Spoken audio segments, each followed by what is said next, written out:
নমস্কাৰ। আজি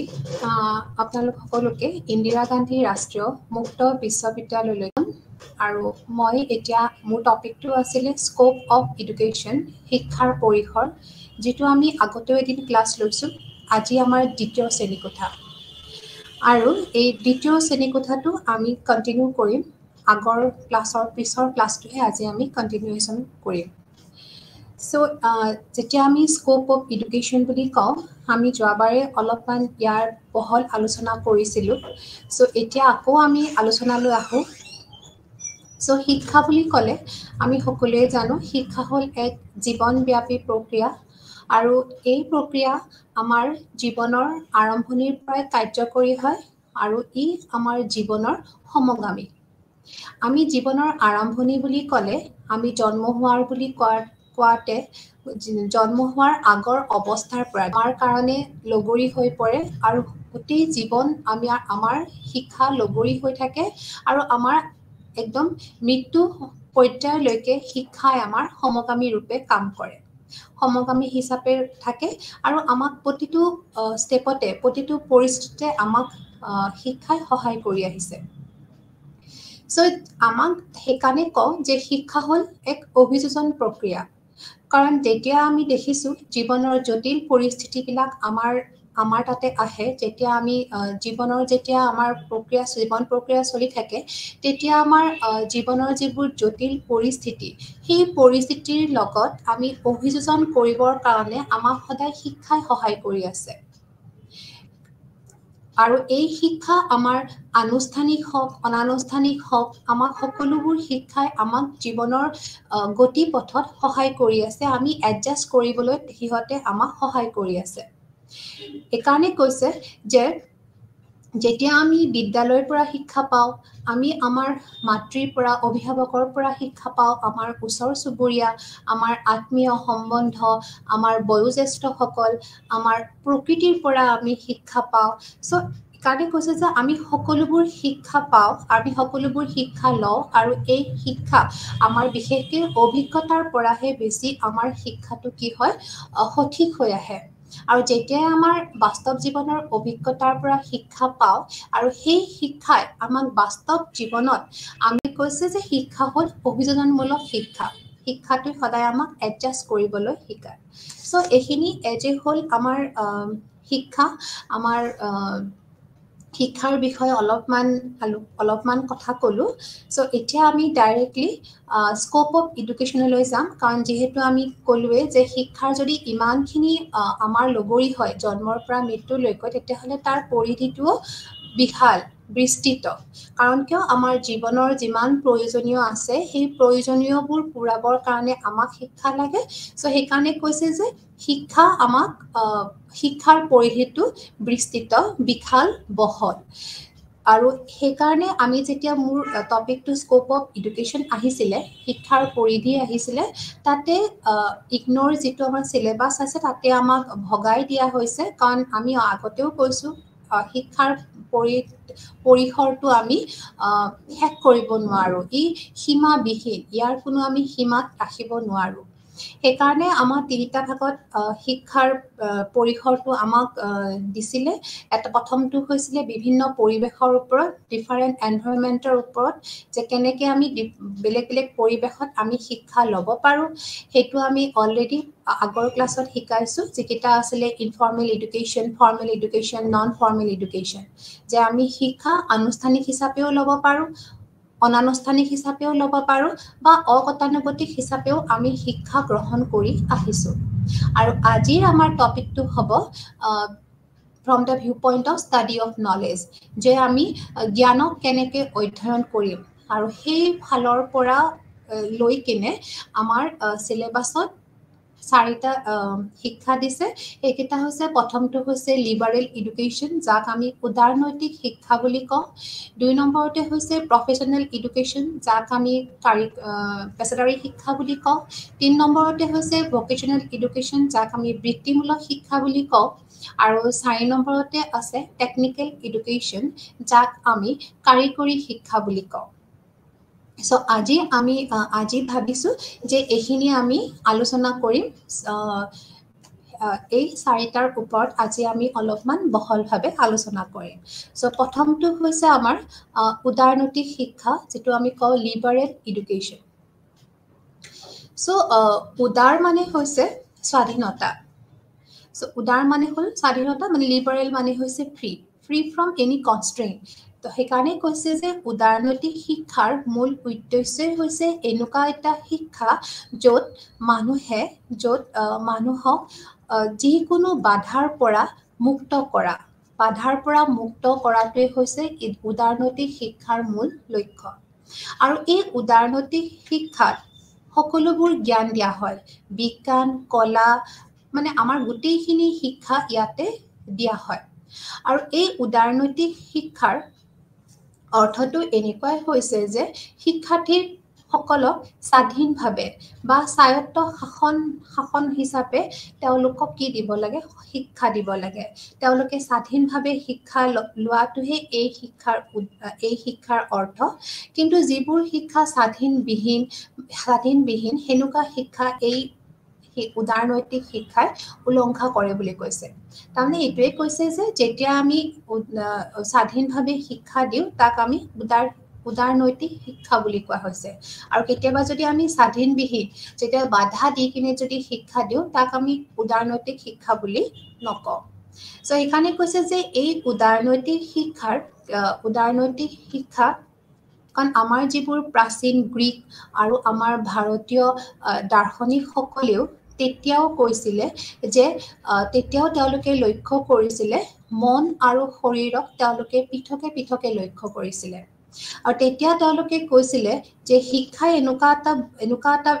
ব্যৱস্থা যিয়ে মানুহৰ মনক শৰীৰৰ পৰা কি কৰিব পাৰে? মুক্ত কৰিব পাৰে। আৰু সেইকাৰণে কৈছিলে যে যেতিয়া আমাৰ যিবোৰ আমি সকলোৱে জানো যে মানুহ হ'ল জীৱশ্ৰেষ্ঠ প্ৰাণী। আৰু এই জীৱশ্ৰেষ্ঠ প্ৰাণীৰ কাৰণে আমাৰ মানৱ জাতিৰ কি আছিলে? এইবোৰ গুণ আছে, যেনেকুৱা কৰ্মদক্ষতা, বৃত্তি, বুদ্ধি, কল্পনা আদি বহু ধৰণৰ উচ্চ পৰ্যায়ৰ মানসিক অধিকাৰৰ মূল হ'ল মানৱ। সেইকাৰণে মানৱক জীৱশ্ৰেষ্ঠ বুলি কয়। আৰু এই যিবোৰ উচ্চ পৰ্যায়ৰ যিবোৰ মানসিক ক্ষমতা আছে, এই ক্ষমতাক শিক্ষাৰ দ্বাৰা উচ্চ পৰ্যায়লৈ লৈ যোৱা হয়। আৰু তাৰ পৰা কি কৰা হয়? মানুহক বহু প্ৰবৃত্তিৰ যিবোৰ আচৰণ তাৰ পৰা মুক্ত কৰায়। চ' সেইকাৰণে কৈছে যে শিক্ষাই মানুহৰ যিবোৰ মানৱ অধিকাৰৰ মানৱৰ যিখিনি অধিকাৰ আছে বা মানৱৰ যিখিনি গুণ আছে, সেই গুণখিনি শিক্ষাই আৰু উচ্চ পৰ্যায়লৈ লৈ যায়। আৰু উচ্চ পৰ্যায়লৈ নি মানৱৰ বহু প্ৰবৃত্তিৰ পৰা মানুহক কি কৰে? মুক্ত কৰি দিয়ে। এই উদাৰনৈতিক শিক্ষাই আমাক কি কৰে? সেইখিনি আমাক আমাৰ আগৰ যিবোৰ আচৰণ, সেই আচৰণৰ পৰা আমাক কি কৰে? মুক্ত কৰে। যাৰ কাৰণে আমি কি হওঁ? নিজকে পৰিৱৰ্তন কৰিব পাৰোঁ আৰু এখন পৰিৱৰ্তনশীল সমাজত আমি নিজকে খাপ খুৱাব পাৰোঁ। চ'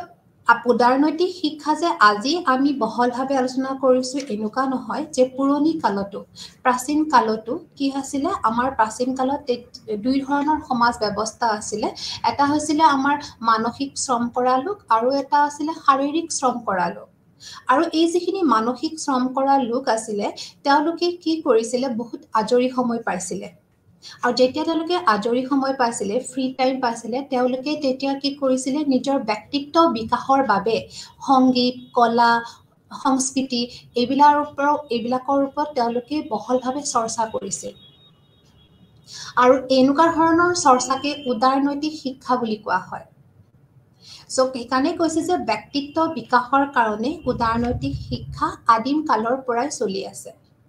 আৰু যেতিয়াই আমাৰ লাহে লাহে আমাৰ পৰিৱৰ্তন হ'ল, সেনেকে মধ্যযুগতো কি হ'ল? 7টা ধৰণৰ বিষয়ত উদাৰনৈতিক শিক্ষা দিয়া হৈছিলে। যেনেকুৱা আমাৰ কলা, সংস্কৃতি, জ্যোতিৰ্বিজ্ঞান, বক্তৃতা, তৰ্কশাস্ত্ৰ, এই সকলোবোৰ বিষয় মধ্যযুগত দিয়া হৈছিল উদাৰনৈতিক শিক্ষা হিচাপে। আৰু এতিয়া যেটো আধুনিক যুগত আকৌ উদাৰনৈতিক শিক্ষাৰ যেটো পৰিসৰ হি আৰু বহল আৰু ব্যাপক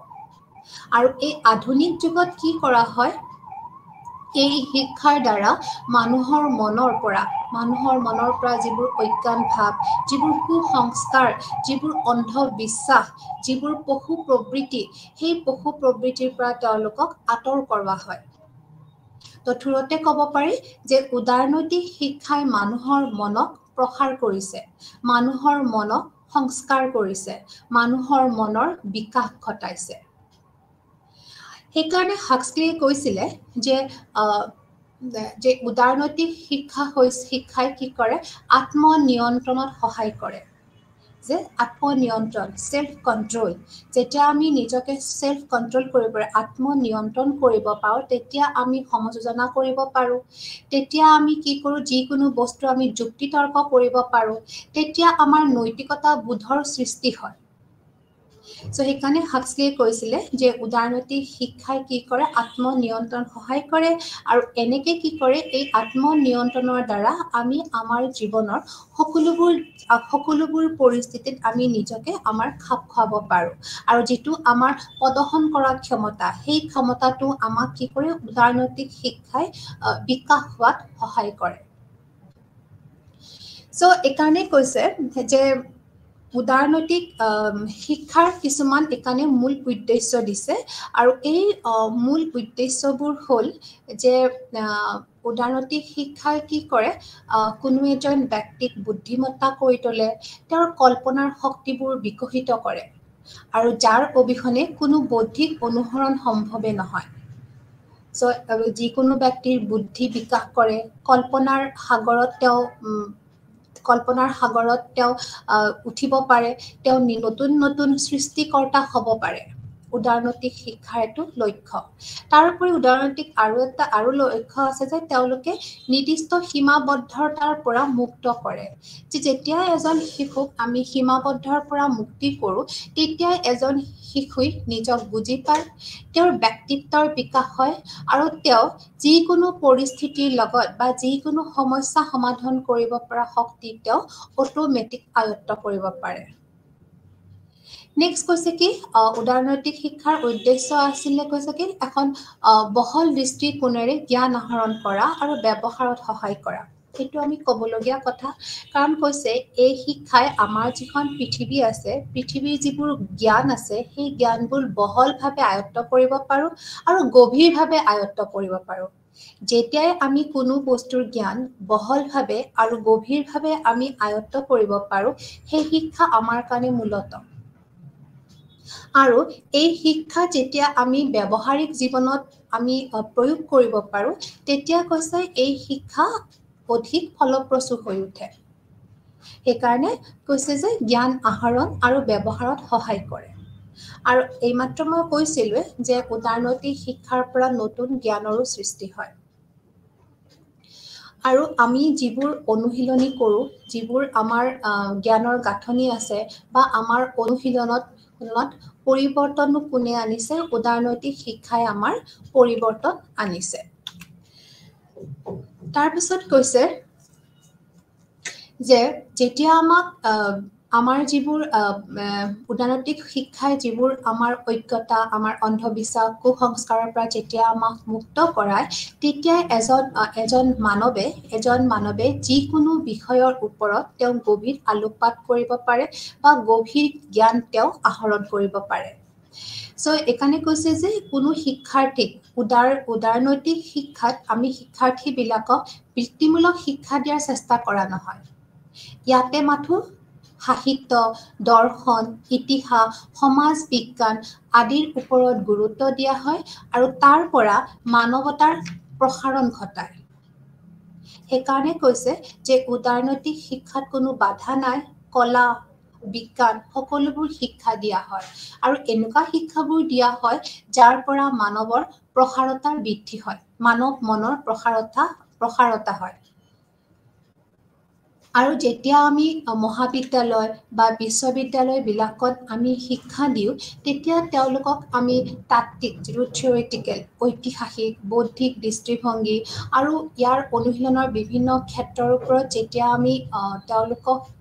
শিক্ষা দিওঁ সেয়া হৈছে আমাৰ কি বুলি কৈছে উদাৰনৈতিক শিক্ষা আৰু এই শিক্ষা কৈছে বিস্তৃত গৱেষণা আধাৰো বুজি পায় যেতিয়া আমাৰ মহাবিদ্যালয় বিশ্ববিদ্যালয়তো আমাক উদাৰনৈতিক শিক্ষাই আমাক বাৰুকৈ সহায় কৰি আছে আৰু এই উদাৰনৈতিক শিক্ষাই কৈছে এই শিক্ষাই অকল উদাৰনৈতিক শিক্ষাৰ বাৰুকৈ সম্পৰ্ক আছে কাৰণ যেতিয়া আমাৰ মনোবিজ্ঞান বা সমাজ বিজ্ঞান বুলি কওঁ তেতিয়াই আমি গম পাওঁ যে এইবোৰে মনোবিজ্ঞানে যে মানুহ এজনৰ লগত যেতিয়া আমি যোগাযোগ স্থাপন কৰিব লাগে মানুহ এজনক যেতিয়া আমি বিশ্লেষণ কৰিব লাগে মানুহ এজনৰ বিষয়ে যেতিয়া আমি এটা মত দিব লাগে তেতিয়া আমাক সহায় কৰি আছে কোনে মনোবিজ্ঞানে সো সেইকাৰণে কৈছে যে উদাৰনৈতিক শিক্ষাই মনোবিজ্ঞানৰ লগতো জড়িত আৰু সমাজ বিজ্ঞানৰ লগতো জড়িত আৰু অৰ্থনীতিৰ ফালৰ পৰাও ই আমাক সহায় কৰিছে বুলি এই কাৰণে কৈছে কাৰণ যেতিয়া এজন শিশু বা এজন ব্যক্তি তেওঁৰ মন প্ৰসাৰণ হয় তেওঁ স্বাধীনভাৱে তেওঁ জ্ঞান আহৰণ কৰিব পাৰে তেতিয়াই তেওঁক দেখা যায় তেওঁ নিজৰ যিটো জীৱিকা বা তেওঁৰ নিজৰ যিটো বৃত্তিমূলক লক্ষ্য তাতেও তেওঁ খুব সুন্দৰকৈ আগবাঢ়ি যায় আৰু তেওঁ যেতিয়া নিজৰ জীৱিকা সুন্দৰকৈ আগবাঢ়ি যায় তেওঁ অট'মেটিকেলি তেওঁ অৰ্থনীতিৰ ফালৰ পৰা স্বাৱলম্বী হয় আৰু এজন ব্যক্তি যেতিয়া স্বাৱলম্বী হয় তেতিয়া এখন সমাজ স্বাৱলম্বী হয় আৰু লগে লগে আমাৰ দেশখনো কি হয় আগবাঢ়ি যায় বা স্বাৱলম্বিতাৰ দিশে গতি কৰে সো এইকাৰণে কৈছে যে আমি যেতিয়া স্কোপ অফ এডুকেশ্যন শিক্ষাৰ যিটো পৰিসৰ আমি জানিব লগা হয় তেতিয়াই আমাক কৈছে যে উদাৰনৈতিক শিক্ষাই আমাক জ্ঞান আহৰণত সহায় কৰে আৰু এই জ্ঞান কি হয় মানৱ মনৰ প্ৰসাৰ কৰে আমাৰ যিমান প্ৰবৃত্তি আছে আমাৰ যিমান আচৰণ আছে এই সকলোবোৰ আচৰণক সিহঁতে কি কৰে পৰিৱৰ্তন কৰে যেনেকৈ আমাৰ এতিয়া আছে কাব্য সাহিত্য সংস্কৃতি সৌন্দৰ্য বিষয় এই সকলো বিষয়বিলাকে শিশু এজনৰ যিবোৰ অমাৰ্জিত প্ৰবৃত্তি আছে সেই অমাৰ্জিত প্ৰবৃত্তিবোৰ সিহঁতে কি কৰে পৰিৱৰ্তন কৰে মাৰ্জিত প্ৰবৃত্তিলৈ সো এইকাৰণে যে এই শিক্ষাই কি কৰে এজন শিশুক মাৰ্জিত কৰে আৰু সকলোৱে আমি সৌন্দৰ্য চৰ্চা কৰি ভাল পাওঁ সৌন্দৰ্যৰ বিষয়ে আলোকপাত কৰি ভাল পাওঁ আৰু উদাৰনৈতিক শিক্ষাই আমাক এই সকলোবোৰ বিষয়ৰ লগত চিনাকি কৰি দিছে বা এই সকলোবোৰ বিষয়ৰ লগত আমাক কি কৰিছে যোগাযোগ সৃষ্টি কৰিছে যাৰ ফলত আমি আমাৰ মনটো সুস্থিৰ কৰিব পাৰোঁ আমি আমাৰ জীৱনৰ যিকোনো সমস্যা বা যিকোনো পৰিস্থিতিত আমি নিজকে খাপ খুৱাই আগুৱাই নিব পাৰোঁ সো এইখিনি থুলমূলকৈ আমি ক'ব পাৰোঁ উদাৰনৈতিক শিক্ষা যে উদাৰনৈতিক শিক্ষাৰ পৰা আমাৰ কেনেকৈ আমি লাভান্বিত হৈছোঁ বা এই শিক্ষা আমাৰ কাৰণে কিয় দৰকাৰী সো নেক্সট আছে আমাৰ পেছাদাৰী শিক্ষা যাক আমি কওঁ প্ৰফেশ্যনেল এডুকেশ্যন সো পেছাদাৰী শিক্ষা হ'ল যিটো শিক্ষাই কোনো এজন ব্যক্তিক পেছাৰ কাৰণে উপযুক্ত কৰি তোলে যিকোনো পেছা তেওঁ নিজৰ স্ব-ইচ্ছাৰ যিটো পেছা সেই পেছালৈকে তেওঁক কি কৰে উপযুক্ত কৰি দিয়ে আৰু তেওঁক সামৰ্থ্যৱান কৰি দিয়ে আৰু তেওঁ সেই প্ৰফেশ্যনটোৰ প্ৰতি তেওঁক এবল কৰি তোলে সামৰ্থ্যৱান কৰি তোলে সেইটো হৈছে পেছাদাৰী শিক্ষা যিটোক আমি প্ৰফেশ্যনেল এডুকেশ্যন বুলি কওঁ সো আমি অলৰেডি পাই আহিছোঁ যে উদাৰনৈতিক শিক্ষাৰ লক্ষ্য হৈছিলে মানৱ মনৰ সংস্কাৰ কৰা আৰু মানসিক অনুভূতিৰ বিকাশ কৰা আৰু অনুশাসন আধাৰিত জ্ঞান সৃষ্টি কৰা এইখিনি হৈছিলে উদাৰনৈতিক শিক্ষাৰ লক্ষ্য যে মানৱ মনক সংস্কাৰ কৰা আৰু আমাৰ মনটো বিকাশ কৰা কিন্তু তাৰ অপজিট পেছাদাৰী শিক্ষাই কিন্তু সমাজৰ বিভিন্ন প্ৰয়োজনীয়তা পূৰণ কৰিবৰ বাবে কিছুমান বিশেষ জ্ঞান আৰু এই জ্ঞানৰ প্ৰয়োগ ঘটোৱা হৈছেহে ইয়াৰ লক্ষ্য। সেইকাৰণে কৈছে যে পেছাদাৰী শিক্ষা এনেকুৱা এটা শিক্ষা য'ত আমি আমাৰ নিজৰ যিটো পেছা আছে সেই পেছাত আমি সমাজৰ প্ৰয়োজন হিচাপে আচৰণ কৰিব পৰা ক্ষমতা পাবলৈ লোৱা এটা প্ৰশিক্ষণ। কাৰণ আমি যিকোনো এটা পেছাত গ'লে আমি আমাৰ যিটো আচৰণ সেই আচৰণ কৰি থাকিলে নহ'ব। আমি পেছাটোত কেনেকুৱা ধৰণৰ আচৰণ কৰিব লাগে সেইমতেহে আমি প্ৰশিক্ষণপ্ৰাপ্ত হ'ব লাগে। তেতিয়া কি হয়, আমাৰ সেই পেছাটো সাৰ্থক হৈ পৰে। তেতিয়া আমাৰ সেই পেছাটোৰ পৰা আমি উৎপাদনমুখী হ'ব পাৰোঁ বা আমাৰ সেই পেছাটো ফুলফিল মানে কৃতকাৰ্য হৈ উঠে। চ' এতিয়া কৈছে যে যিহেতু আমি মানৱ জাতিয়ে জীয়াই থাকিবলৈ আমি বহুত ধৰণৰ জীৱিকা নিৰ্বাহ কৰিব লগা হয় আৰু এই যিবোৰ জীৱিকা আমি ল'ব লগা হয়, যেনে আমাৰ যিকোনো ধৰণৰ জীৱিকা, আমাৰ শিক্ষা হওক, আমাৰ চিকিৎসা বিজ্ঞান হওক, আমাৰ আইন হওক, আমাৰ যিকোনো ধৰণৰ শিক্ষা, আমাৰ যিকোনো ধৰণৰ জীৱিকা যেতিয়া আমি লওঁ, তেতিয়া সেই জীৱিকাৰ লগত খাপ খুৱাবৰ কাৰণে আমি কিছুমান আচৰণবিধি প্ৰশিক্ষণ বা আমি কিছুমান সেই জীৱিকাটোৰ যিটো গভীৰভাৱে যিবোৰ নীতি, গভীৰভাৱে যিটো পদ্ধতি আছে, সেই সকলোবোৰ পদ্ধতি শিক্ষা দিয়াটোৱে হৈছে আমাৰ পেছাদাৰী শিক্ষা। আৰু এই শিক্ষাত কি হয়, যিটো আমি প্ৰফেচনেল এডুকেশ্যন বুলি কওঁ, আৰু যেতিয়া আমাৰ সেই যিটো আমাৰ দৰকাৰী পেছা আছে সেই পেছাটোৰ লগত সম্পৰ্ক ৰাখি যিটো আমি প্ৰশিক্ষণ লওঁ, সেই প্ৰশিক্ষণত আমাক বিশেষকৈ থিয়ৰিটিকেল মানে তাত্ত্বিক জ্ঞানখিনি দিয়া হয় আৰু বিশেষকৈ সেই তাতে থকা সেই পেছাটোত থকা যিখিনি আমাৰ চায়েন্স যিখিনি সোমাই থাকে, যিখিনি প্ৰিন্সিপল, যিখিনি নীতি সোমাই থাকে বা যিখিনি পদ্ধতি সোমাই থাকে, সেই সকলোবোৰ পদ্ধতি তেওঁলোকে তাতে কি হয় প্ৰশিক্ষণ দিয়ে। আৰু যেতিয়া এই প্ৰশিক্ষণখিনি দিয়ে, তেতিয়া আমি যিখিনি নলেজ, যিখিনি আমি তাত্ত্বিক জ্ঞান আহৰণ কৰোঁ, সেই তাত্ত্বিক জ্ঞানখিনি আহৰণ কৰি কিনে আমি যেতিয়া প্ৰেক্টিকেল ফিল্ডত, ব্যৱহাৰিক ঠাইত যেতিয়া প্ৰয়োগ কৰোঁ, তেতিয়া আমাক কি কৰে, পেছাদাৰী শিক্ষাই সহায় কৰে। কাৰণ এইকাৰণে কৈছে যে পেছাদাৰী শিক্ষাই এনেকে এজন ব্যক্তিক ট্ৰেইন কৰে, প্ৰশিক্ষণ কৰে বা তেওঁক উপযুক্ত কৰি তোলে, যাতে তেওঁ কাইলৈ যেতিয়া নিজৰ পেছাত যাব বা কেতিয়াবা যিটো পেছাত থাকে, যিটো অকুপেশ্যনত থাকে, তেতিয়াও তেওঁলোকৰ ইন চাৰ্ভিচ কিছুমান প্ৰশিক্ষণ দিয়া হয়। তেতিয়াও তেওঁলোকৰ নিজৰ যিটো প্ৰফেশ্যন, যিখিনি কেপেবিলিটি, সামৰ্থ্য, সেইখিনি আগুৱাই ল'ব পাৰে। আৰু কেতিয়াবা এই প্ৰশিক্ষণ পেছাটোত নোযোৱাৰ আগতেও লোৱা হয়, কাৰণ তেতিয়া তেওঁ আগতেই নিজক প্ৰিপেয়াৰ কৰি লয়, তেওঁৰ কোনটো পেছাত যাব সেই পেছাটো হিচাপে তেওঁ নিজকে তৈয়াৰী কৰি লয়। চ' সেইকাৰণে কৈছে যে যিটো আমাৰ প্ৰফেচনেল এডুকেশ্যনে আমাক কি কৰে, সহায় এনেকৈ কৰে যে যিখিনি আমি তাত্ত্বিক জ্ঞান লৈছিলোঁ, যিখিনি থিয়ৰিটিকেল নলেজ লৈছোঁ, এই থিয়ৰিটিকেল নলেজখিনি তেওঁলোকে কি কৰে, সেইখিনি সময়ত নিজৰ পেছাটোত যেতিয়া আমি নিয়োগ হওঁ, তেতিয়া যাতে আমি সুন্দৰভাৱে আগুৱাই নিব পাৰোঁ আৰু নিজৰ আত্মবিশ্বাস গঢ়াই তুলিব পাৰোঁ আৰু নিজে যাতে সকলোৰে আকৰ্ষণ কৰিব পাৰোঁ। কাৰণ আমি সকলোৱে জানো যে এটা পেছাত যোৱাৰ লগে লগে নিজৰ মনৰ সন্তুষ্টি লাগিব, নিজৰ আকৰ্ষণ লাগিব, নিজৰ আত্মনিৰ্ভৰশীলতা লাগিব আৰু নিজৰ আত্মবিশ্বাস লাগিব। আৰু পেছাদাৰী শিক্ষাই এই সকলোবোৰ জ্ঞান, সকলোবোৰ প্ৰশিক্ষণ দিয়ে আৰু তাৰ ফলত কি হয়, এজন পেছাদাৰ কি হয়, নিজৰ পেছাত সাৰ্থক হৈ ওলাই আহে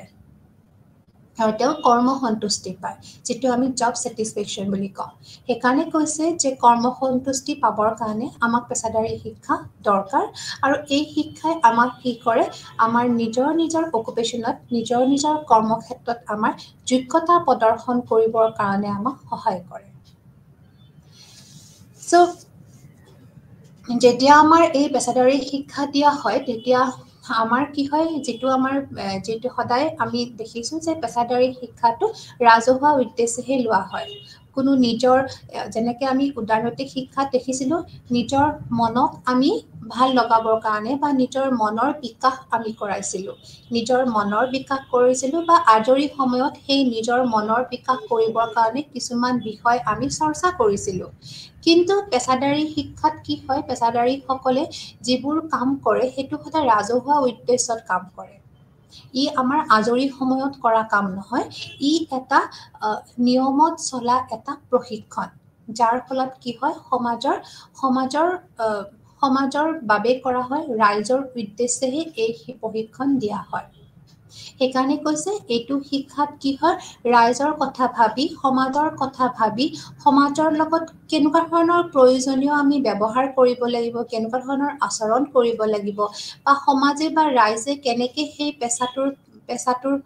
পেছাটোৰ পৰা লাভান্বিত হ'ব সেইবোৰ প্ৰশিক্ষণ দিয়া হয় তাৰোপৰি কৈছে যে এই বৃত্তিত পেছাদাৰী শিক্ষাত কি হয় এজন ব্যক্তিক কি দিয়া হয় জ্ঞান দিয়া হয় তেওঁৰ দক্ষতা তেওঁৰ মনোভাৱৰ কি হয় প্ৰয়োজন তেওঁক বেলেগ বেলেগ ধৰণৰ কিছুমান কৌশল শিকোৱা হয় যাৰ দ্বাৰা তেওঁ নিজৰ দক্ষতা দেখুৱাব পাৰে বা সেই পেছাটোৰ বিষয়ে গভীৰ জ্ঞানো দিয়া হয় তাৰোপৰি কৈছে যে যেতিয়া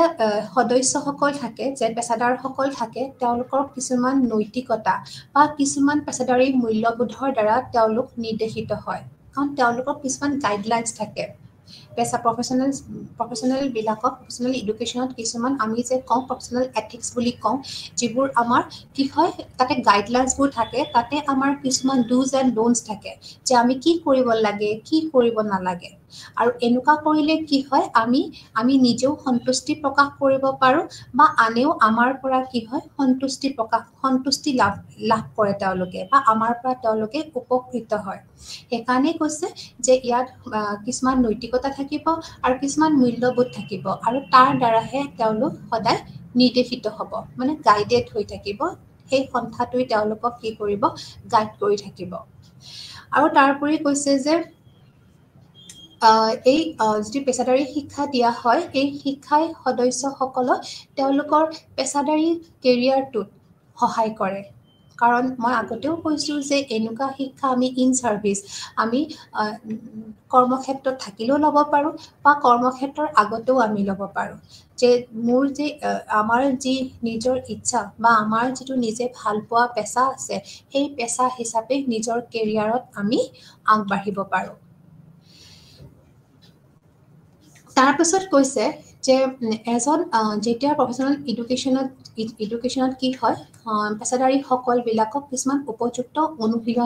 অনুশীলন কৰোৱা হয় যাৰ দ্বাৰা তেওঁলোকে নিজক বিচাৰ কৰিবলৈ সামৰ্থ্য হয় যিবোৰ ট্ৰেইনিং দিয়া হয় যিবোৰ তেওঁলোকক প্ৰশিক্ষণ দিয়া হয় তাৰ পৰা তেওঁলোকে নিজক বুজি পায় আৰু নিজক বুজি পাবৰ বাবে তেওঁলোক সক্ষম হৈ উঠে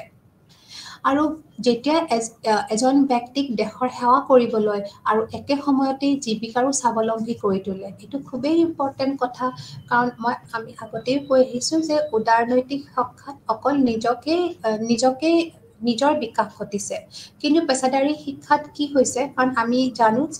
আগতে কৈছোঁ যে আমাক জীৱিকা লাগিব আমি অকল নিজৰ মনৰ বিকাশ ঘটোৱাৰ লগে লগে আমি নিজৰ বিকাশো লাগিব আমাৰ জীৱিকা নিৰ্বাহ লাগিব আমি কেনেকৈ খাম কেনেকৈ থাকিম আৰু এই যিটো জীৱিকা লাগিব সেইকাৰণে কৈছে যে পেছাদাৰী শিক্ষা এনেকুৱা এটা শিক্ষা য'ত এজন ব্যক্তিয়ে নিজৰ পেছাৰ জৰিয়তে এখন দেশৰ সেৱা কৰিব পাৰে নিজেও স্বাৱলম্বী হ'ব আৰু দেশৰো কি হ'ব উন্নতি হ'ব নিজৰ স্বাৱলম্বী এনেকৈ হ'ব যে যিহেতু তেওঁ গোটেইখিনি প্ৰশিক্ষণ লৈ আহিছে প্ৰশিক্ষণ লৈ তেওঁ নিজৰ পেছাত সোমাইছে আৰু সেই পেছাত তেওঁ আত্মসন্তুষ্টি প্ৰকাশ কৰিছে তেওঁ কৰ্মসন্তুষ্টি প্ৰকাশ কৰিছে তেওঁ আত্মনিৰ্ভৰশীল হৈ পৰিছে আৰু তেওঁ অৰ্থনৈতিকভাৱেও তেওঁ কি হৈ পৰিছে স্বাৱলম্বী হৈ পৰিছে আৰু যেতিয়া তেওঁ গোটেইখিনি নিজেও সন্তুষ্ট আৰু তাৰ লগত সেই পেছাটোৰ ফলত কি হৈছে দেশৰো তেওঁ সেৱা কৰিব পাৰিছে সেইকাৰণে পেছাদাৰী শিক্ষাটোৱে আমাক কি কৰে এজন ব্যক্তিক স্বাৱলম্বী কৰাৰ লগতে দেশক সেৱা কৰিবলৈও সুযোগ দিয়ে সো কিছুমান আমাৰ উদাহৰণ আছে যিবোৰ আমি জানো যেনেকুৱা ব্যৱস্থাপনা শিক্ষা মেনেজমেন্ট এডুকেশ্যন চিকিৎসা শিক্ষা আইনী শিক্ষা শিক্ষক শিক্ষা কৃষি শিক্ষা এই সকলোবোৰ শিক্ষাত কি হয় এই সকলোবোৰ শিক্ষাত যেতিয়া আমি যাওঁ তেতিয়া আমাৰ কি হয় তেতিয়া আমাৰ কিছুমান আমাক অনুশীলন কৰা হয় আৰু এই অনুশীলনৰ দ্বাৰা আমি নিজকে প্ৰস্তুত কৰিব পাৰো যাতে আমি সেই পেছাটোত নিজকে আত্মসমৰ্পণ কৰিব পাৰো খুব সুখেৰে খুব শান্তিৰে আৰু আমি এটা পাইছিলোঁ যে AIFUCTO FEDCUTA এওঁলোকে কি কৰে শিক্ষকতা বৃত্তিৰ দায়িত্ব লয় তাৰপিছত আৰু আছে আমাৰ ভাৰতীয় বাৰ কাউন্সিল ভাৰতীয় চিকিৎসা পৰিষদ ভাৰতীয় নাৰ্ছিং পৰিষদ এওঁলোকেও নিজৰ যিবোৰ কৰ্মক্ষেত্ৰ আছে তাৰ কাৰণে এওঁলোক দায়বদ্ধ আৰু তেওঁলোকে সদায় পেছাদাৰসকলক কি কৰে নিৰ্দেশনা দিয়ে তেওঁলোকৰ সকলোবোৰ কাৰিকুলাম পাঠ্যক্ৰম সকলোবোৰ তেওঁলোকৰ সিলেবাস বা সকলোবোৰ ধৰণৰ তেওঁলোকৰ যিখিনি শিক্ষক নিয়োজন বা তেওঁলোকৰ যেনেকৈ পৰিচালনা কৰিব লাগিব গোটেই বিষয় বস্তুটো তেওঁলোকে এইখিনি দায়িত্ব লয়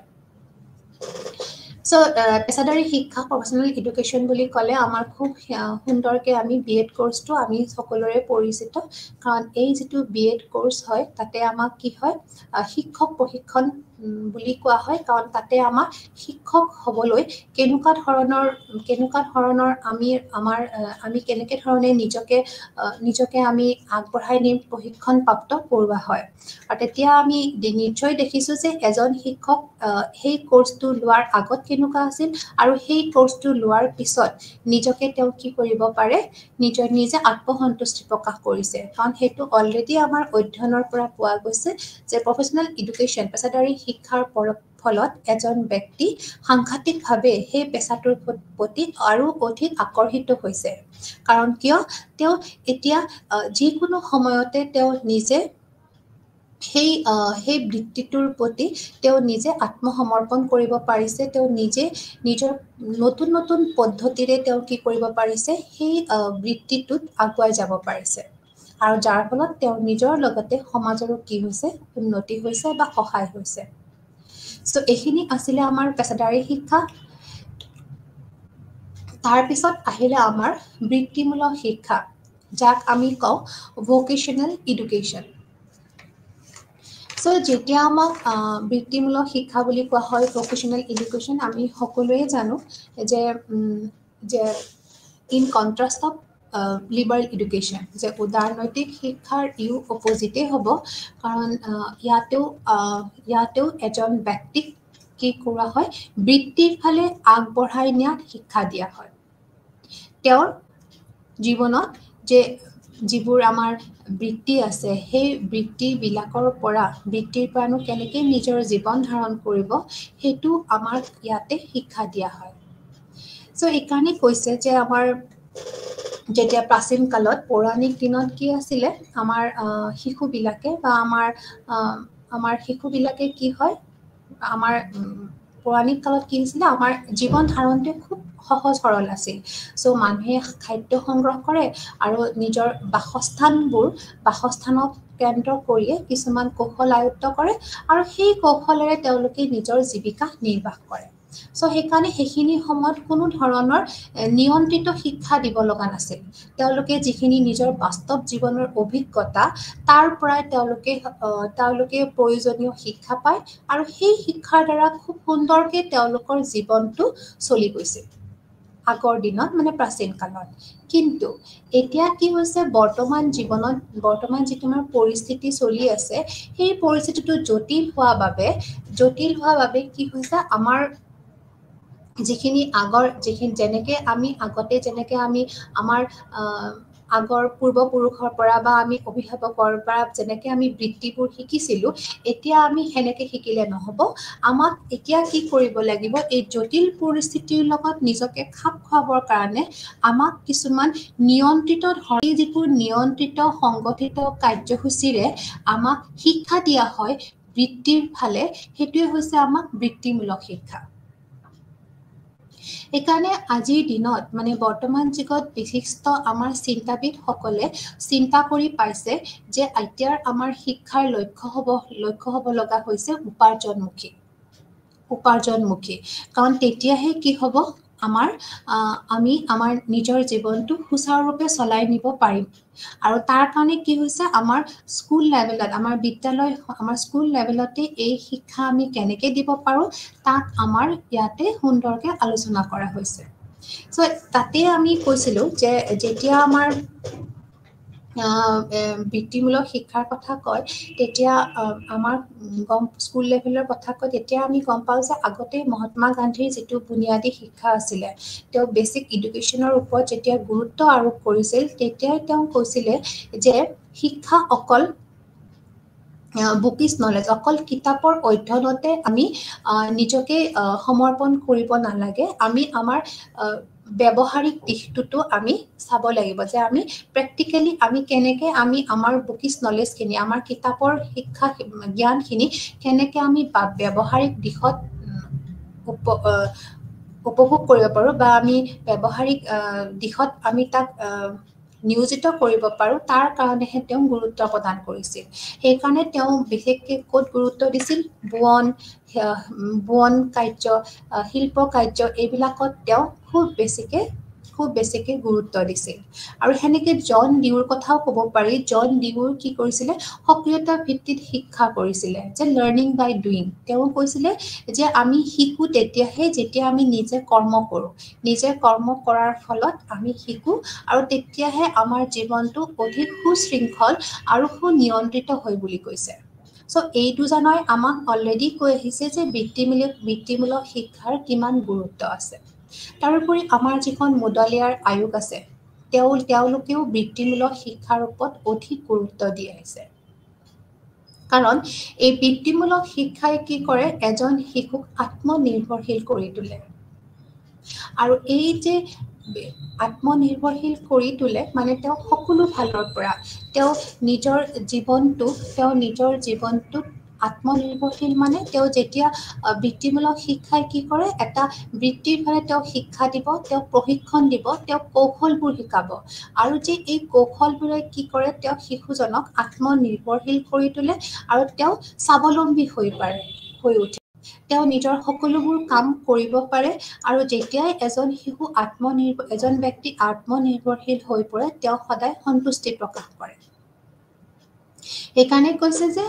বৃত্তিমূলক শিক্ষাই এজন ব্যক্তিক আত্মনিৰ্ভৰশীল কৰি তোলে তাৰোপৰি তেওঁ অৰ্থনৈতিক ফালে যেতিয়া আত্মনিৰ্ভৰশীল হৈ পৰিব তেতিয়া আমাৰ দেশৰো কি হয় নিজে দেশৰো অৰ্থনৈতিক দিশটো আগুৱাই যায় তাৰোপৰি কৈছে এই বৃত্তিমূলক শিক্ষাৰ বৃত্তিমুখী লক্ষ্যই শিক্ষা প্ৰচেষ্টাক অৰ্থপূৰ্ণ কৰি তোলে মই অলপ আগতে কৈ আহিছোঁ যে বিদ্যালয়ত যদি বৃত্তিমূলক শিক্ষা দিয়া হয় তেতিয়া তেওঁৰ কি হয় এজন শিশুই কোনটো ফালে তেওঁৰ নিচা আছে বা তেওঁৰ কোনটো ফালে ইচ্ছা আছে বা তেওঁ কোনটো বৃত্তিৰ ফালে তেওঁৰ সমৰ্থ সেইখিনি বস্তু জানি কিনে যদি তেওঁক জ্ঞান দিয়া হয় তেতিয়া কি হয় সেই শিক্ষা সদায় অৰ্থপূৰ্ণ হয় কাৰণ সেইকাৰণে আমাৰ আজিকালি সকলোবোৰ স্কুলত আমাৰ সকলোবোৰ বিদ্যালয়ত আমি সকলোবোৰ বিষয়ৰ লক্ষ্য কি বা স্কোপ কি বা সেই শিক্ষাটো লৈ তেওঁ পিছৰ নিজৰ জীৱনত ব্যৱহাৰিক তাৰ প্ৰয়োগ কি সেইটো যদি আমি শিশু এজনক আমি কৈ দিওঁ তেতিয়া তেওঁৰ শিক্ষাটো অৰ্থপূৰ্ণ হ'ব আৰু তেওঁ বিদ্যালয়লৈ যোৱাৰ কাৰণেও আকৰ্ষিত হ'ব বা সেই বিষয়টো বা সেই শিক্ষাটো ল'বৰ কাৰণে তেওঁ অধিক আগ্ৰহী হৈ উঠিব কাৰণ তেওঁ গম পাব যে এই শিক্ষা তেওঁৰ অথলে নাযায় এই শিক্ষাই তেওঁক এদিন কোনোবা এটা বৃত্তিত সহায় কৰিব নেক্সট কৈছে যে এই ক্ষীণ বুদ্ধিৰ শিক্ষাৰ্থীৰ বাবে এই শিক্ষা সাংঘাতিক লাভদায়ক হয় কাৰণ আমি নিশ্চয় দেখিছোঁ যে সকলোবোৰ শিশু একে নহয় সকলোবোৰ শিশুই তেওঁলোকে পঢ়িবলৈ ইচ্ছা নকৰে বা তেওঁলোকে যিখিনি আমাৰ পাঠ্যপুথিৰ জ্ঞান আছে সেইখিনি সহজে আয়ত্ত কৰিব নোৱাৰে আৰু ফলত কেতিয়াবা কি হয় এনেকুৱা শিশুবিলাকে স্কুল এৰিব লগা হয় বিদ্যালয় এৰিব লগা হয় বা বিদ্যালয়লৈ যাবলৈ তেওঁলোকে অনিচ্ছা প্ৰকাশ কৰে বা তেওঁলোকে তেতিয়াই কি হয় সেইখিনি সময়তে তেওঁলোকে কিছুমান কিছুমান নকৰিবলগীয়া কাম হয় বা কিছুমান তেওঁলোকে অশান্তিমূলক কামত নিয়োজিত হয়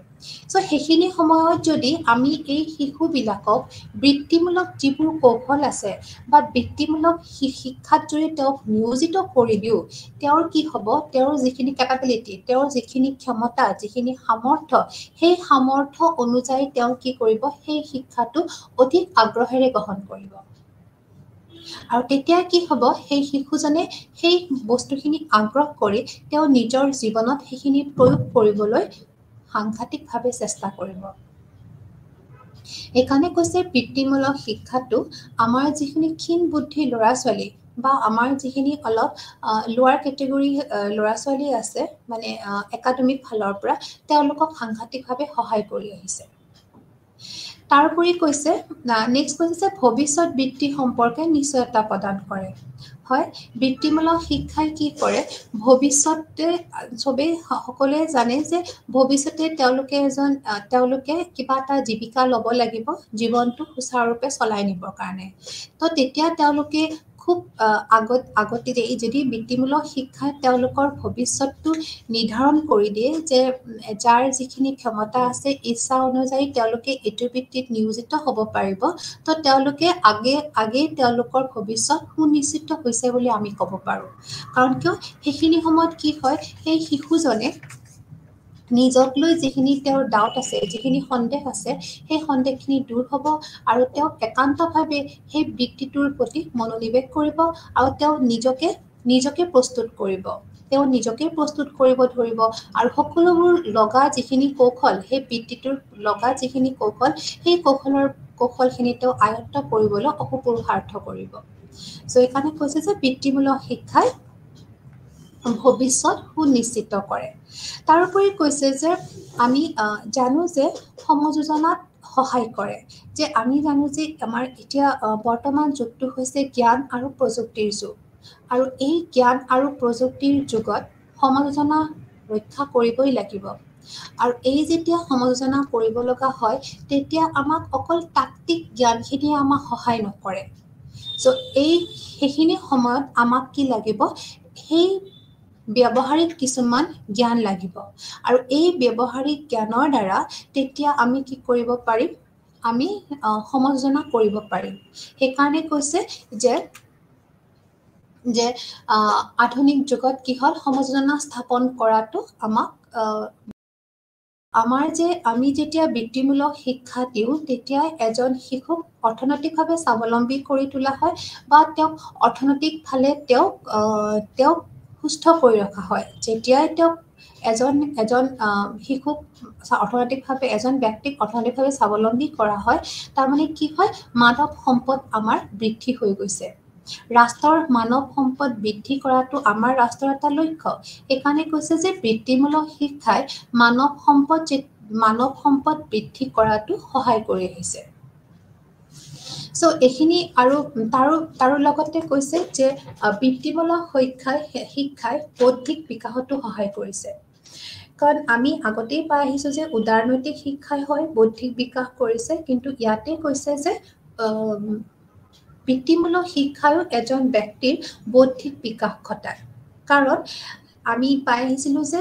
যেতিয়া আমাৰ মহাত্মা গান্ধীয়ে তেওঁৱে কৈছিলে যে এজন শিশুই যেতিয়া বৃত্তি এটাত তেওঁ নিয়োজিত হয় বা তেওঁ হাতে কামে কৰে তেতিয়া তেওঁৰ অট'মেটিকেলি তেওঁৰ কি হয় তেওঁৰ সুশৃংখল হয় বা তেওঁ সুনিয়ন্ত্ৰিত হয় তেওঁ কোনো ধৰণৰ ডাইভাৰ্ট হৈ নাযায় বা তেওঁ কোনো ধৰণৰ তেওঁক নলগা ৰাস্তাত তেওঁ গতি নকৰে চ' সেইকাৰণে কৈছে যে বৌদ্ধিক বিকাশতো আমাক বৃত্তিমূলক শিক্ষাই সহায় কৰি আহিছে চ' এইখিনি আমি ক'ব পাৰোঁ যে এজ এ হোল যে বৃত্তিমূলক শিক্ষাই আমাক বহুতখিনি দি আহিছে আৰু সেইকাৰণে আজিকালি স্কুলবিলাকত কি হয় হাইস্কুল আমাৰ উচ্চতৰ মাধ্যমিক বা উচ্চ শিক্ষাৰ এটা অংশ হিচাপে বৃত্তিমূলক শিক্ষা দি আহিছে আৰু এই যেতিয়া 1954ত ভাৰতত প্ৰথমবাৰ উচ্চ ডেস্পাচে মাধ্যমিক পৰ্যায়ত প্ৰাক বৃত্তিমূলক শিক্ষা আৰম্ভ কৰিছিল আৰু আমি সকলোৱে জানো যে নিউজ নিউজে বিদ্যালয়ৰ পৰ্যায়ত আৰু ইগনৈ উচ্চ শিক্ষাৰ পৰ্যায়ত বৃত্তিমূলক শিক্ষাৰ তেওঁলোকে প্ৰশিক্ষণ দি আহিছে বা তেওঁলোকৰ তাতে সেয়া কোৰ্স আছে আৰু যাৰ পৰা আমাৰ সাধাৰণ ব্যক্তিসকল আমাৰ বেছিভাগ ব্যক্তিসকলে কি হৈছে লাভান্বিত হৈছে সো এয়াই হল আমাৰ বৃত্তিমূলক শিক্ষা কাৰণ মই আগতেও কৈছো বৃত্তিমূলক শিক্ষা এনেকুৱা যে আমাৰ যিবোৰ বৃত্তি আমি যিবোৰ জীৱিকা নিৰ্বাহ কৰো সেই জীৱিকা নিৰ্বাহবোৰ আমাৰ সচৰাচৰ আমি ঘৰৰ পৰাই পাওঁ আমি আমাৰ যেনেকে যাৰ ঘৰত ফাৰ্মিং আছে মানে খেতি আছে তেওঁলোকে সেই খেতি কৰাৰ শিক্ষা বেলেগকে নলয় যদিও তেওঁলোকে যাৰ পোল্ট্ৰি ফাৰ্ম আছে বা যেনেকুৱা ধৰণৰ তেওঁলোকৰ বি ফাৰ্মিং আছে সেই সকলোবোৰ শিক্ষা তেওঁলোকে ঘৰৰ পৰাই পায় কিন্তু এতিয়া আজিৰ যুগত কি হৈছে ঘৰৰ পৰা পোৱা শিক্ষাৰ লগতে তেওঁলোকক সেই শিক্ষাটো আৰু বহল আৰু গভীৰ কৰিবৰ কাৰণে আমি আনুষ্ঠানিক বা অনানুষ্ঠানিক কিছুমান প্ৰতিষ্ঠানৰ দ্বাৰা তেওঁলোকক প্ৰশিক্ষণ প্ৰাপ্ত কৰাও আৰু তেতিয়া কি হয় তেওঁলোকৰ যিখিনি অৰ্থনৈতিক অৱস্থাটো সবল হৈয়ে লগতে তেওঁলোকে সকলো ফালৰ পৰা তেওঁলোকে নিজে স্বাৱলম্বী হৈ উঠে আৰু যেতিয়া এজন ব্যক্তি স্বাৱলম্বী হয় তেতিয়া আমাৰ কি হয় সমাজখন স্বাৱলম্বী হয় আৰু লগে লগে আমাৰ দেশৰো কি হয় উন্নতি সাধন হয় সো এখিনি আসলে আমাৰ বৃত্তিমূলক শিক্ষাৰ পৰা আমি কেনেকে আমি লাভান্বিত হম বা কেনেকে আমাৰ কিখিনি আমি জ্ঞান পাওঁ বা আমাৰ জীৱনত কেনেকে সহায় হয় তাৰ পিছত নেক্সট আছে আমাৰ কাৰিকৰী শিক্ষা যিখিনি আমি কওঁ টেকনিক্যাল এডুকেশ্যন সো টেকনিক্যাল এডুকেশ্যনটো হ'ল মানে কাৰিকৰী শিক্ষাটো হ'ল এনেকুৱা এটা শিক্ষা যেতিয়া আমি কোনো এজন ব্যক্তিক কাৰিকৰী দিশত তেওঁক আগুৱাই নিব লাগে টেকনিক্যালি তেওঁক যেতিয়া সাউণ্ড কৰিব লাগে তেওঁক কাৰিকৰী ফালে তেওঁক যোগ্য কৰিব লাগে তেতিয়া আমাক এই কাৰিকৰী শিক্ষা দিয়া হয় বিশেষকৈ এইবোৰ আমাৰ উদ্যোগবিলাকত মানে ইণ্ডাষ্ট্ৰি বা আমাৰ ইণ্ডাষ্ট্ৰি বা কিছুমান নিৰ্দিষ্ট উদ্দেশ্য ৰাখি কিছুমান বিভাগত এয়া শিক্ষা দিয়া হয় বা প্ৰশিক্ষণ দিয়া হয় আৰু ঠিক তেনেকৈ প্ৰফেশনাল মানে পেছাদাৰী শিক্ষাৰ দৰে কাৰিকৰী শিক্ষাও কি কৰে ৰাইজৰ লগতে নিজৰো কি কৰে নিজৰো উন্নতি কৰে সেইকাৰণে কৈছে যে কাৰিকৰী শিক্ষাই সামগ্ৰী আৰু সেৱাত মূল্য প্ৰদান কৰে যে নিজৰ লগতে ৰাইজৰো তেওঁলোকে সেৱা কৰে খালি তেওঁলোকৰ কি হ'ল শিক্ষাটো হৈছে কাৰিকৰী দিশত কাৰণ আমি জানো যে এতিয়া আমাৰ যুগটো হৈছে টেকনিক্যাল যুগ মানে টেকনিক্যাল যুগ আমি জানো যে যেতিয়া আমাৰ টেকনলজি গোটেই আমাক কি কৰিছে আধুনিক কৰিছে আমাক পৰিৱৰ্তন কৰি তুলি আছে আৰু এই যেতিয়া আমাক পৰিৱৰ্তন কৰিব তেতিয়া আমাক কি লাগিব আমাক তেতিয়া কি হ'ব সকলোবোৰ ব্যক্তি সেই টেকনিক্যাল নলেজখিনিও লাগিব জ্ঞানখিনিও লাগিব তেতিয়াহে তেওঁলোকে নিজৰ জাগাত কি হ'ব পাৰদৰ্শিতা দেখাব পাৰিব কাৰণ আমি জানো যে বহুত শিশুৰ বহুত ব্যক্তিৰ কি আছে কোৱালিফিকেশ্যন বহুত আছে তেওঁলোকৰ ডিগ্ৰী বহুত আছে বা তেওঁলোকৰ জ্ঞান আছে কিন্তু তেওঁলোকৰ যিটো কাৰিকৰী জ্ঞান সেই জ্ঞানৰ অভাৱত কি হয় তেওঁলোকে বহুত সময়ত নিবনুৱা সমস্যাত ভুগিব লগা হয় তেওঁলোকৰ ইচ্ছা অনুযায়ী তেওঁলোকে কি হয় কৰ্মত নিয়োজন হ'ব নোৱাৰে সো সেইখিনি সময়ত আমাক কাৰ দৰকাৰ হয় বুলি কৈছে কাৰিকৰী শিক্ষাই আৰু কাৰণ কি কৈছে যে কাৰিকৰী শিক্ষাই কি কৰিব টেকনিক্যাল এডুকেশ্যনে কি কৰিব সেই ব্যক্তিসকলক তেওঁলোকক টেকনিক্যালি তেওঁলোকক প্ৰশিক্ষণ প্ৰাপ্ত কৰাই তুলিব আৰু তেতিয়া কি হয় তেওঁলোকে নিজৰ জাগাত তেওঁলোকৰ কৰ্ম দক্ষতা দেখুৱাব পাৰে আৰু সেইকাৰণে কৈছে যে যেতিয়া এজন ব্যক্তিয়ে কৰ্ম দক্ষতা দেখুৱাব পাৰে তেওঁ তেতিয়া কি হয় বাৰুকৈ উৎপাদনমুখী হৈ পৰে আৰু যেতিয়া উৎপাদনমুখী হৈ পৰে তেতিয়া সেই সকলোবোৰ যিবোৰ আমাৰ উদ্যোগ আছে বা যেনেকুৱা ধৰণৰ তেওঁ যদি নিজাকেও কাৰিকৰী শিক্ষা লৈ নিজাকেও যদি কিবা ব্যৱসায় কৰিম বুলি ভাবিছে আৰু সেই ব্যৱসায়ত তেওঁ অধিক লাভান্বিত হ'ব উৎপাদনমুখী হৈ উঠে বুলি কৈছে সেইকাৰণে কৈছে যে ৰাষ্ট্ৰীয় অৰ্থনীতিত কাৰিকৰী শিক্ষা অধিকভাৱে অৰিহণা যোগাইছে তাৰমানে আমাৰ যিখিনি নেশ্যনেল ইকনমি সেইখিনি আমাৰ ৰাইজ হৈ গৈছে উন্নতি হৈছে বিকাশ হৈছে আৰু লগতে কৈছে সেই সেই ব্যক্তিজনেতো হয় ৰাষ্ট্ৰীয় অৰ্থনীতিত তেওঁ নিশ্চয় অৰিহণা যোগালে, লগতে তেওঁ জীৱনৰ যিখিনি মানদণ্ড সেইখিনিও তাৰ উন্নত হৈছে। চ' তেওঁ এতিয়া এটা হেপী লাইফ, তেওঁ এটা নিজকে আত্মসন্তুষ্টি প্ৰকাশ কৰি এটা সুন্দৰ জীৱন যাপন কৰিব পাৰিছে। কাৰণ কিয় তেওঁ সেই প্ৰশিক্ষণখিনি লৈ নিজকে কি কৰিব পাৰিছে, আত্মনিৰ্ভৰশীল কৰি তুলিব পাৰিছে। চ' ভাৰতত আমাৰ কৈছে প্ৰথম কাৰিকৰী শিক্ষা 1945ত AICTE স্থাপন কৰিছিল। তেতিয়া আমাৰ 1945ৰ নৱেম্বৰ মাহতে স্থাপন কৰা হৈছিল। আৰু এই শিক্ষা কি হয়,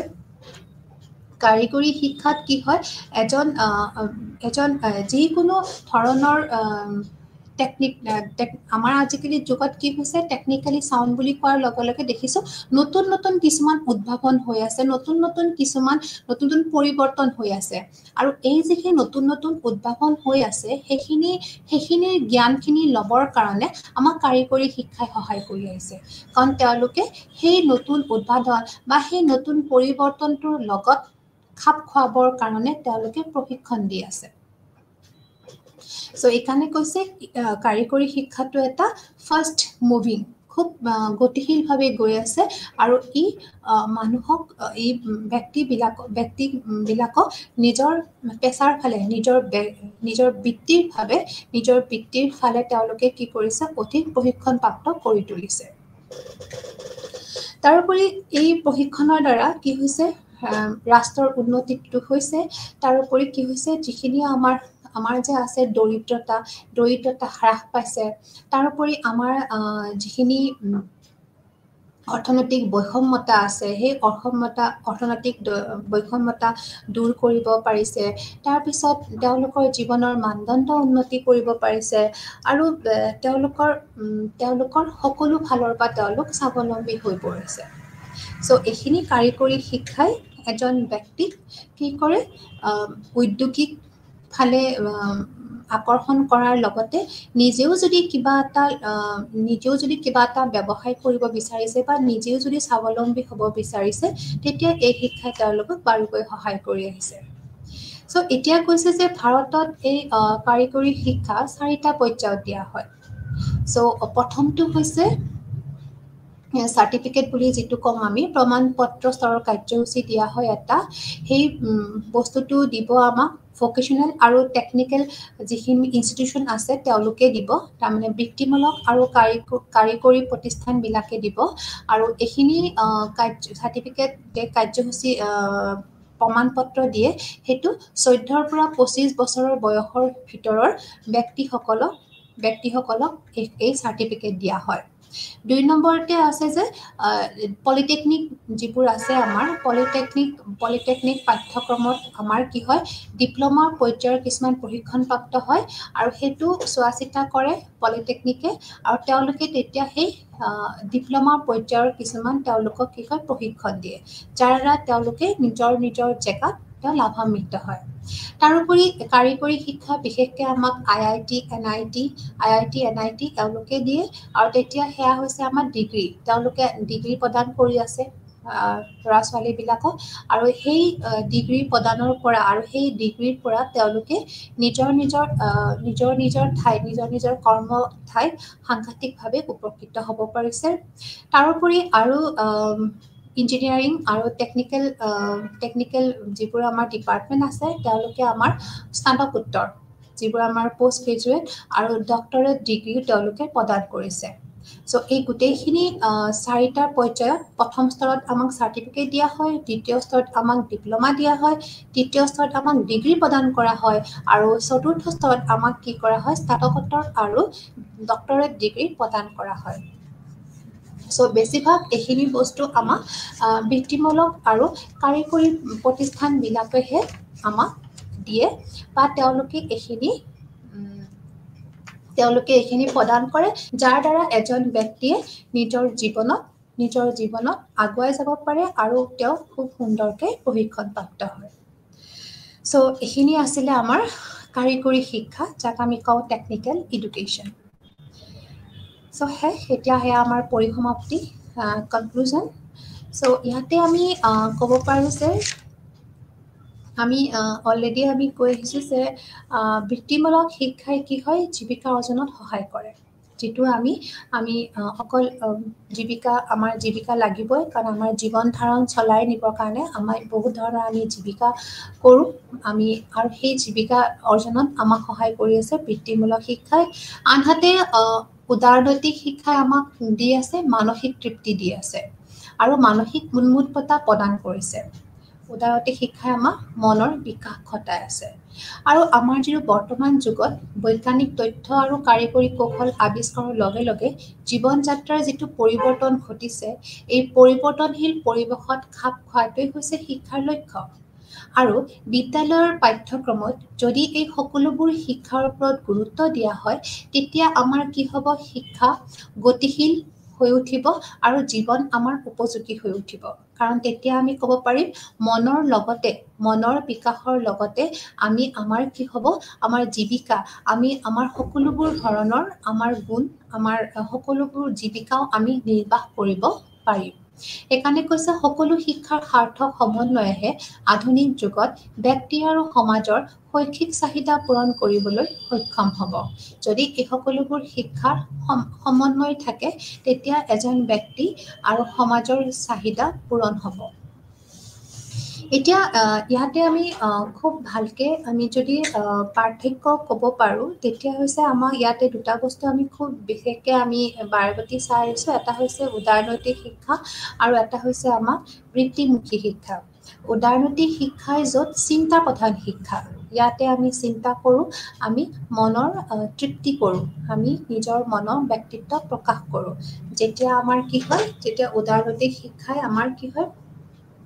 গোটেই মনৰ বিকাশ হয় মনৰ প্ৰসাৰণ ঘটায় আৰু মনৰ সকলোবোৰ সন্তুষ্টি আমি ইয়াতে প্ৰকাশ কৰোঁ আমি যোগাযোগ স্থাপন কৰিব পাৰোঁ আমি সকলো ধৰণৰ মানুহক আমি বুজি পাওঁ বা সকলো ধৰণৰ আমি অভিযোজন কৰিব পাৰোঁ আৰু তাৰ বিপৰীতে বৃত্তিমূলক শিক্ষা হৈছে কি আমাৰ ক্ৰিয়া প্ৰধান য'ত অকল কাক গুৰুত্ব দিছে কৰ্মক গুৰুত্ব দিছে উদাৰনৈতিকে চিন্তাক গুৰুত্ব দিছে আৰু বৃত্তিমুখীয়ে কাক গুৰুত্ব দিছে কৰ্মক গুৰুত্ব দিছে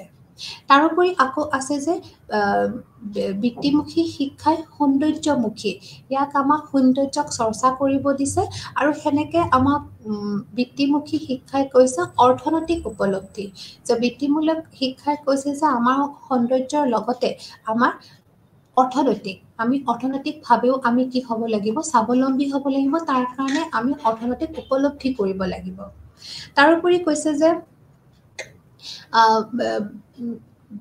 বৃত্তিমুখী উদাৰনৈতিক শিক্ষাই আমাক দিছে কি কৈছে মানসিক সামৰ্থ্যতা বা মানসিক উৎকৰ্ষতা বা মানসিক উন্মুক্ততা বুজাইছে আৰু ইয়াতে কৈছে যে আৰ্থিক স্বাৱলম্বী যে আমি আৰ্থিকভাৱে কিমান স্বাৱলম্বী হৈছোঁ সেইটো আমাক বৃত্তিমূলক শিক্ষাই ইয়াতে আমাক শিক্ষা দিছে যাৰ ফলত আমি নিজকে চলাব পাৰিছোঁ যে যদিও বাৰে বাৰে কৈ আছোঁ যে বৃত্তিমূলক শিক্ষা আৰু উদাৰনৈতিক শিক্ষা বিপৰীত তথাপিতো কিন্তু আমি কেতিয়াও শ্ৰমৰ পৰা উপভোগ আমি দূৰ কৰিব নোৱাৰোঁ বা আমি শ্ৰমৰ পৰা অৱসৰ আমি দূৰ কৰিব নোৱাৰোঁ বা আমি সংস্কৃতিৰ পৰা উপযোগিতা আমি কেতিয়াও দূৰ কৰিব নোৱাৰোঁ যেতিয়া আমি দূৰ কৰিব নোৱাৰোঁ তেতিয়া আমাক এই দুইটা শিক্ষাই দৰকাৰ হয় আৰু সেনেকে পেছাদাৰী শিক্ষাই কি কৰিছে ব্যক্তিত্ব বিকাশ ঘটাই আহিছে সুসম্পৰ্ক গঢ়ি তুলিছে আৰু সেনেকে কাৰিকৰী কৌশলে কি কৰিছে নিৰ্দিষ্ট এটা বৃত্তিৰ বাবে ক্ষমতা আৰু শিক্ষা দি আহিছে এইখিনি হ'ল আজি আমাৰ সকলোবোৰ আমাৰ আজিৰ ক্লাছটো আমি প্ৰায় ইয়াতে পৰিসমাপ্তি কৰিব লাগিব আৰু নেক্সট শ্ৰেণীকোঠাটো আমি যাম নেক্সট শ্ৰেণীকোঠাত আমি আমাৰ 3 নম্বৰ যিটো ষ্টাফ আছিলে যিটো আমাৰ আছিলে তালৈকে আমি গুচি যাম আমি নেক্সট ক্লাছত আকৌ লগ পাম সকলোকে এতিয়া আমি ইয়াতে সামৰোঁ নমস্কাৰ